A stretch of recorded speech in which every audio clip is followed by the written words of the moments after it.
everybody. You're listening to The Voice. Come on, dig me now. One and only Steve Harvey got a radio show. Here we go today. I think I have something for a lot of people today. At least I hope I do. And this is about on your journey. And this is about something that happens to us all. I mean, what happens to all of us from time to time when we get discouraged? What happens to all of us when we feel like quitting? What happens to all of us when we have that turn back moment? What happens to all of us when it don't seem like it's going to pan out? Because I want you to understand something, that everyone, every single living soul has those thoughts about something at some point in their life. I mean, you know, look, I've oftentimes been discouraged about things not happening as fast as I'd like them, or things don't pan out the way I would like for them to have panned out. I mean, there's so many ways to get discouraged.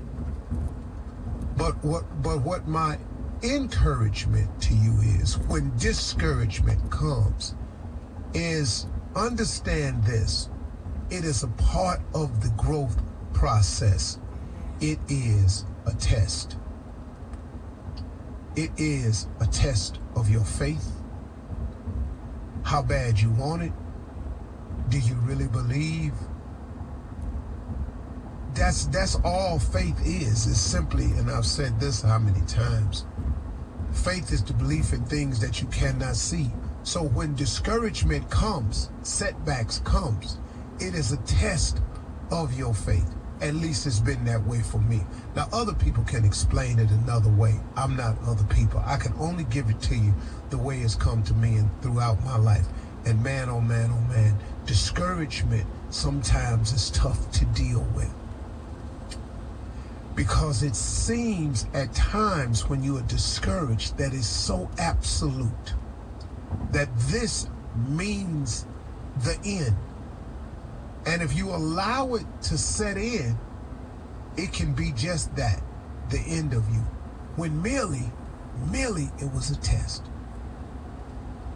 That's all it is.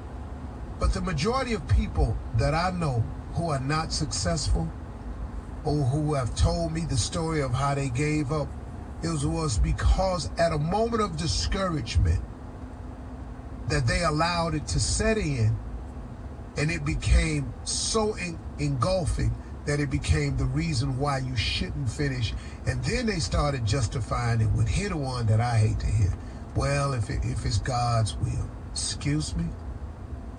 If it's God's will that you fail, if it's God's will that you're not successful, if it's God's will that you lay down and give up, it's God's will that you allow yourself to amount to not reach your potential, that's God's will. That's not the God I know. That's not the God I serve. That's not the God I've read about. That's not the God I believe in. I'm sorry. My mother always taught me something, that he didn't bring me this far to leave me. I just don't believe that. Not for a second. Now, have I convinced myself of some things? Yep. Have I allowed the devil to come into the picture and paint a different one for me? Yep. I've done all of that. But you can't blame that on God now. Come on. So, when discouragement comes, try to look at it, if you can, as a test of your faith. And you merely have to pass the test. It could be for a day, a half a day, a few hours, a week, a few weeks. It don't matter. Don't nobody know how long the test period is. Your job is to keep the faith and keep moving. Keep the faith and keep moving. Keep working. Keep believing. Keep hope alive. That's your job. If you do that, that's how you pass the test.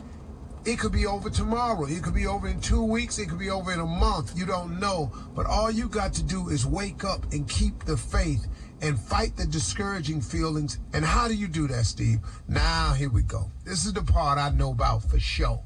Because how many times I've had to fight off discouragement in order to get to where God wanted me to be. Amen. What do you do when you become discouraged? Well, here's a series of things I do. I think of the outcome. When I get discouraged about a task, I think about the outcome. Man, what would it be like if I were to complete the task? What would it be like, man? What would the outcome be for me if I hung on in there, if I didn't give up? If I imagine if I don't quit, I imagine if I don't give up, what would it be like? Man, suppose everything I'm hoping for comes true. But if I don't quit and give up, that might just be the case. I start talking to myself like that. I think of what the upside is. What's the upside to staying with it? You see, all this is the same thing. I'm just giving you different ways to look at it. I'm saying the exact same thing over and over, but I'm just trying to find the switch that connects in your mind where you can say, okay, man, I'm going to hang in there.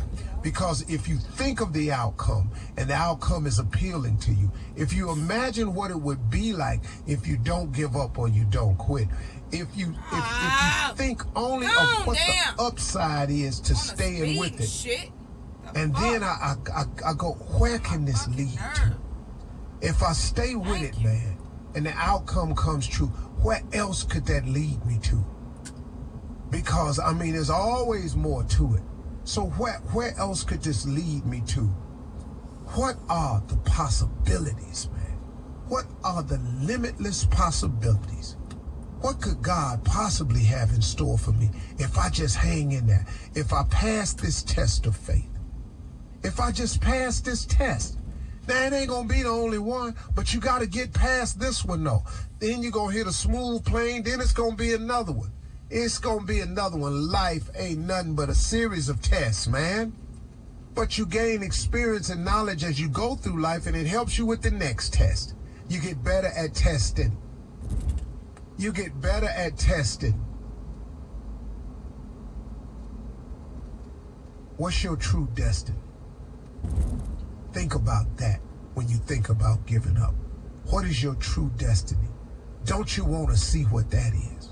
Don't you want to see what God really got for you? What does God really have in store for you if you just pass the test? If you just hang in there, man, and don't let the devil fool you. And don't let that other force make you think that it's over, that your time has come, that it's not his will. God don't deal in negativity, man. See, Bishop Olmer taught me something. The way you know that something has God's voice in it, it has no sin in it. Quitting, giving up, laying down, falling out for the count, letting go, losing your faith, that ain't got nothing to do with God. Man, when you're thinking about giving up, when you're discouraged, think of the outcome. Imagine what it would be like if you don't quit, if you don't give up. What's the upside to staying with it? Where can this all lead to? What can this get you to? If you do this and you get to where you think you want to be, oh my God, what's after that? What are the limitless and endless possibilities of holding on to your faith? What could really be out there for me, man, if I just pass this test? You got to talk yourself into hanging in there. And sometimes it ain't nobody talking to you about hanging in there but you. But that's good enough, because God has a blessing for you. God's got a blessing with your name on it. God has packages bundled up with your name on it. He got blessings just in boxes with your name on it, man. I want all of mine shipped. I'll be on Faith Street waiting there to receive. I'm just believing he's shipping stuff. But if you keep moving from the address of faith, if you keep getting on Faith Street, where you want these packages to go? They got your name on it, and it's based on your faith. But if you keep moving on Doubt Avenue and Ain't No Way Boulevard, and the package get delivered only to Faith Street. What you keep moving on Faith Street for? Come on, man, you can't give up. You can't give up. You're listening